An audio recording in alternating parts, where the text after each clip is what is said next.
नमस्कार, आपके साथ मैं हूं सबीना तामंग देशमुख। आप देख रहे हैं देश के नंबर 1 हिंदी न्यूज चैनल का नंबर 1 शो कच्चा चिट्ठा। कच्चा चिट्ठा की शुरुआत गाजा सिटी में चल रहे उस बड़े ऑपरेशन की जिसने हमास में हाहाकार मचा दिया है। खबर है कि 7 अक्टूबर को इजराइल पर हुए खूनी हमले के मास्टरमाइंड याह्या सिनवार को इजरायली सेना ने सुरंग में घेर लिया, जबकि हमास दावा कर रहा है कि इजरायली सेना अब गाजा सिटी में बुरी तरह घिर चुकी है। लेकिन इन सभी के बीच एक नाम उभरा है। बहुत ध्यान से सुनिएगा कि इन सभी के बीच में एक नाम कुछ इस तरह से उभरा है, सन्स ऑफ अबू जंदल। नेतन्याहू भी ये नाम सुनकर हैरान है।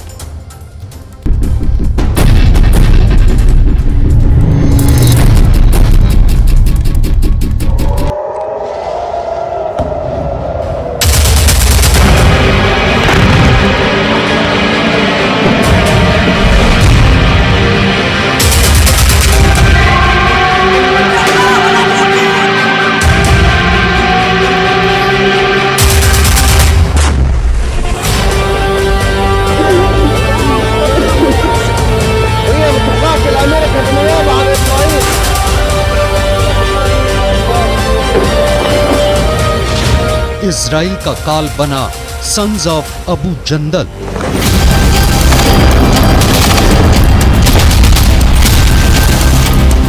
उत्तरी गाजा को इजराइल सेना बुरी तरह से रौंद रही है, लेकिन हैरानी की बात तो ये है कि 30 दिन की जंग के बाद भी गाजा शहर से हमास के लड़ाकों का सफाया इजराइल नहीं कर पाया है।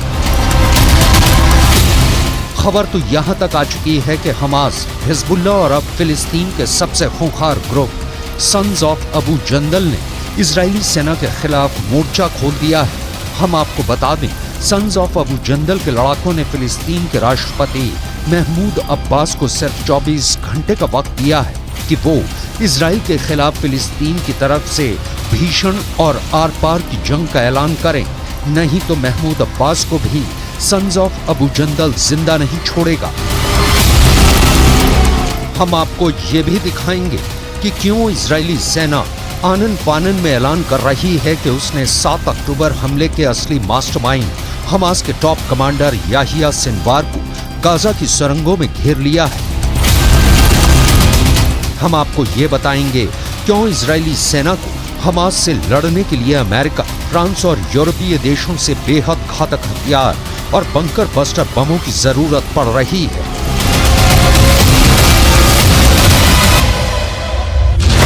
14,000 अड्डे तबाह, हमास को हराना नामुमकिन।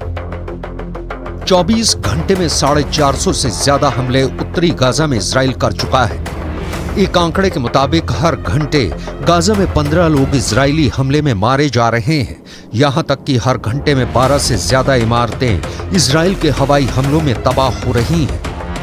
पहले आप ये देख लीजिए इजराइल की सेना हमास के सफाई पर क्या क्या ऐलान कर रही है और हमास क्यों कह रहा है कि इजराइल हमास से गाजा में जंग नहीं जीत पाएगा। हमास के साथ जारी जंग के बीच इजरायली सेना को बड़ी कामयाबी हाथ लगी है। सेना ने 7 अक्टूबर को इजराइल पर मिसाइलों की बरसात करने वाले मास्टरमाइंड को मार गिराया है। इस बात की जानकारी खुद इजरायली सेना ने दी है। इजराइल डिफेंस फोर्सेस का दावा है कि उसने हमास के कमांडर मोहसिन अबू जिना को मार गिराया है। आईडीएफ के मुताबिक मोहसिन अबू जिना हमास के इंटेलिजेंस और वेपन डिपार्टमेंट का हेड था। इजरायली सेना ने दावा किया है कि उसने अबू जिना को मार गिराया है। इधर आईडीएफ के 9 सैनिकों ने रात भर में हमास के कई ठिकानों को निशाना बनाया, जबकि 150 से ज्यादा सुरंगों को पिछले 24 घंटे में तबाह करने का दावा इजरायली सेना ने किया है।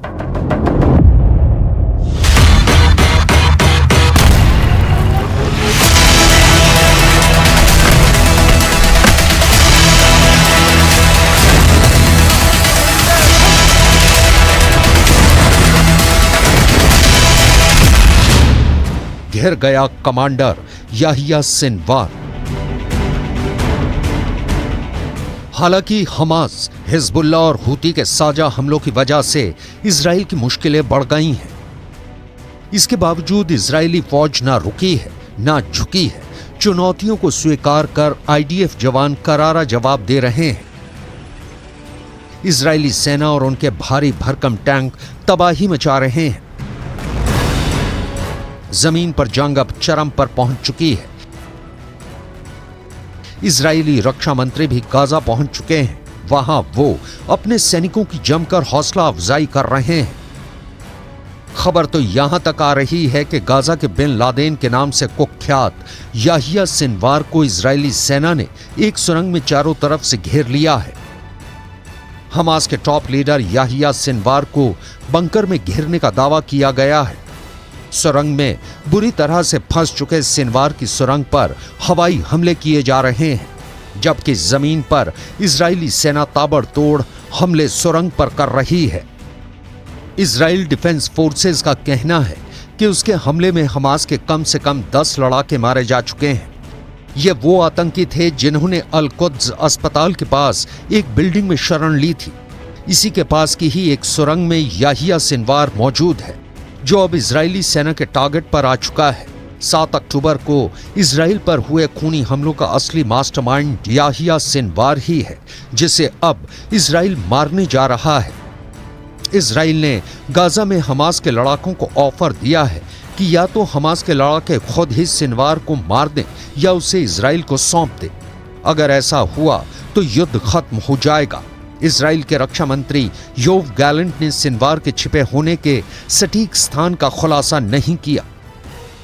מה שקורה ביממה האחרונה זה דבר מרשים מאוד מבחינת הפעולה של צה"ל. שילוב בין כוחות האוויר לכוחות היבשה מרעיד את רצועת עזה. המאמצים האלה מביאים להישגים בלתי רגילים, לפגיעה במחבלים וגם בדרג של מפקדי השדה. सिनवार को गाजा का बिन लादेन कहा जाता है। आईडीएफ ने उसे डेडमैन की संज्ञा दी है। इजराइल के रक्षा मंत्री योव गैलेंट ने कहा है कि गाजा में हमास का नेता अपने बंकर में छिपा हुआ था और वो अपने किसी भी सहयोगी से संपर्क नहीं कर रहा है। इजरायली प्रधानमंत्री बेन्यामिन नेतन्याहू ने 61 साल के सिनवार को बंकर में छोटे हिटलर की तरह काम करने वाला शख्स बताया है। ऐसा माना जा रहा है कि सिनवार गाजा पट्टी अस्पताल के नीचे हमास कंट्रोल सेंटर में छिपा हुआ है। आईडीएफ के प्रवक्ता लेफ्टिनेंट कर्नल रिचर्ड हेचट ने हमास के अत्याचारों में उनकी भूमिका के लिए सिनवार की तुलना अल-कायदा नेता ओसामा बिन लादेन से की है। מודיעין, אוויר, ים ועם שירות הביטחון הכללי. לנגד עינינו כל העת החטופים שמוחזקים בשבי החמאס. इजराइल का काल बना सन्स ऑफ अबू जंदल।